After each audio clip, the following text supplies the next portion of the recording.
សួស្ដីបាទសូមស្វាគមន៍ជួបជាមួយខ្ញុំបាទ PN Official បាទអញ្ចឹងថ្ងៃនេះខ្ញុំមានឲ្យ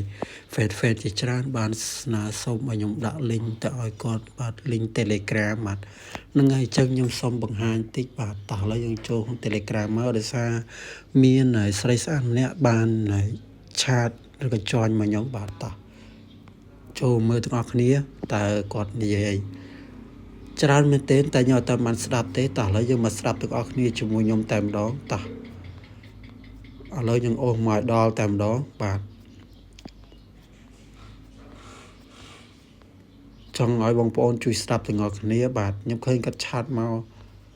រៀងយូរដែរហើយតែខ្ញុំអត់បានចូលស្ដាប់ទេតោះឥឡូវគាត់បានដូរ profile ទៀតបងប្អូនស្គាល់តោះឥឡូវយើងមកស្ដាប់មកនេះពីលើមកចុះមកក្រោមមកនេះយើងបងខាងឆាជីពីភាសាគេមកណៃ24ម៉ោងណាបងចាំមកភាសាខាងអនមានដូចជាតក្រេបតែមកយុគីចាំតែ2មកចូលនឹងវាបានក្តាប់ណាបងចាំបងទៅបងមានជីស្នារំចឹងធ្វើការបកកាត់ខាងមិនណាដែរអត់បងចាសួស្ដីបងស្មាញ់តើថ្ងៃនេះបងមានចំណាប់5ចង់ធ្វើការបាក់ខាងដើម្បីស្លមកចាប់ផ្នែកយាយហេងបែបផ្សាយខាងអូនណាបង